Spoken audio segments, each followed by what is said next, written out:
Ingcinga ezikwenza uthobeke njengentsokolo zifihlakele kwamadlagushe senza ubuqhophololo kanye kumntwana omlambo ngapha kwengcongolo ma-Afrika intshona nabuhlobo ihlabathi lonke lasixhaphazo kwamalolo koko masizigqumele okwexoxo kanye kwensizwe iphakamisa inombolo ndihamba chuncembo kumfaneke nguxolo xa ndiniphakela le ngcombolo idlampahla lasilahlekisa ngombolo ndingumthakatho ongenela kwingcongolo akubuyele nohili ndikunhlokothisa ngamaqhala nzulu kwimizimba yenkosi edlili kumachibi mandife ndele ubunxane bam njengenyosi ngomsindo wetsile abafiki benqanawa bahlobene namaphimpi amaza kunsuqiqa kwengqondo kwezimvi indlela yokubeka amagama sisakhono sengcibi inqawe yama iqumirhamethi nditsho ngecuba labatha kweyam incili osopolitiki ngodelala thina sinosamsoni anzama uphehla duhle kodwa hlohle zabo embusweni mabasuke.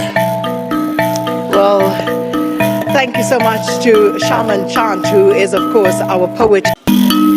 Isintu siqala ngobuntu uthi sesisona xa bengalibona zakho uthi bamuncu ingqondo eziqondayo sebenza ukulazi unyemba amanye ama-Afrika ndilibuzile isiko ndizibuza intathane zilo khange ndifumane impendulo ndafikela kukubhidwa kwingxoxo zebuyambo sibaninzi abahlomlayo xa sisithi ubuKristu bubudenge kodwa buza ngeenkcukacha zenkcubeko kuvele kunqaba abantu ingathi lela xesha kakumkani usigcawu kunqaba ingcibizo kwenza imikhonto namazembe ndivile uthetha inkomozi sino-Abrahamu usithi ngudoti kodwa makesichube ehlaluthe ezalapha kwanto ezoba uqhaya impilo odade urhaxuthi nalapha ekhaya khona manyala udade uba kamakhulu esengisele exhegweni sengumntana mhlambi ke ugxeka kuzomeleza kwenkosi kuphuma amanyala mhlange ntonjani uphundlo isimanga sesiko livumela inkosi namaphakathi ijudge kwidaka sihlala abantwana intsuka yaziwa kubuza nokuhlala nizinhlaba edlale ngomkhonto ngoku nohlutha igunye lungelo ukuhlaba ukuba ngenene lento bubudenge ngicela sifumbe ingcaba kakumkani ufaku kulungile ke noba lele nkosi ukama ndifuna simbuzo kanqungqushe kutheni wathengela amampondo izingophondo lendlovu sebatsha thina siqonda ntoni ngobomi yena wayengwevu kakade sicela ugxeka kwikhiwane zange sathetha ngencingiso siqhabange ebusweni sasuke sadumisa impethu sikhwazi buyambo singenelwazi ezinduku zezegwanishe uqaphela ungavuki phansi acinga uxhathisile ndazi umadlomo umromakazi olalithandazile kwanguye ovuke ithongile xa baphansi bekufuna kusiliwe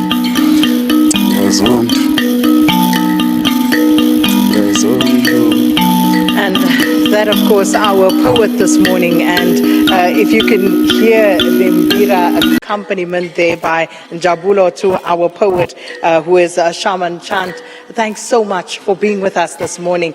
And, you know, we are today looking ahead. It is the eve of tomorrow's Human Rights Day commemorations. What does human rights mean to you? Human rights means us remembering what happened in 1960 and also us being reminded that we live in a world where we have rights and we are supposed to exercise them, the rights, and also be aware of their responsibilities as well. So I think today is, the 21 is going to be about that. And then you use poetry as a vehicle.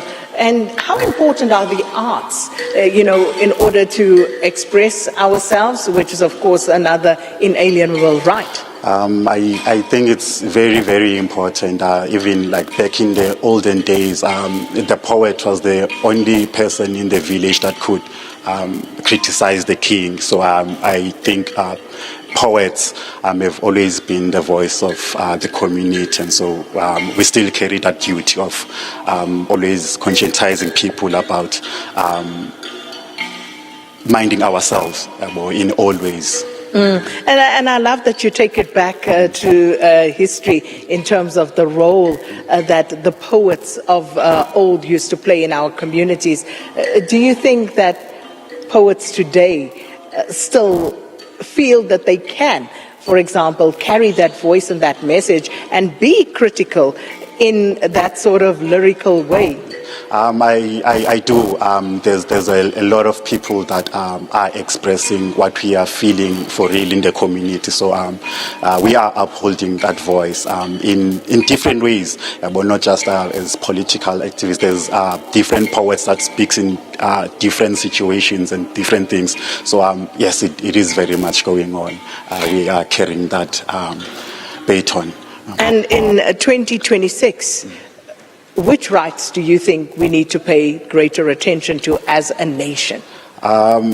It's always been the basic needs. I think even with the 30 years of democracy, we are still crying about the basic things.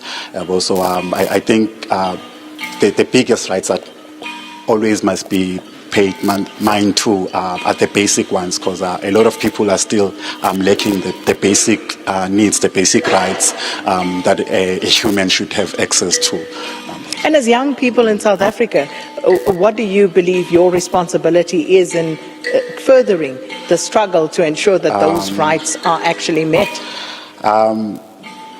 I forgot to say this, but it was said that every generation has to find its own struggle and carry on. I'm hoping my generation finds its ways to express themselves properly. I saw a clip somewhere in DUT. They were vandalizing the gates and all of that. As much as we have rights, we also do have responsibilities. So if we destroy stuff when we are protesting or something, we are setting ourselves back, because they will have to fix those things we destroyed before, like coming to the things that we say we need. So I think and for those, for example, that you make mention of, who will say, but we are frustrated, we do not know how else to make ourselves heard. What do you say to them? I think that's the great responsibility we have to. I think, yes, it's hard to control your emotions and all of that, but that responsibility of taking care of ourselves as young people, I think we bear that responsibility hugely. So I think, yeah. Shaman Chant, appreciate you. Thank you so much for, that spiritual rendition that you gave us here. And it really has a spiritual feel to it, standing right here. And perhaps you are not able to, but having Njabula on the mbira and that accompaniment, it really is moving. But that is all from us here at the Hector Peterson Museum.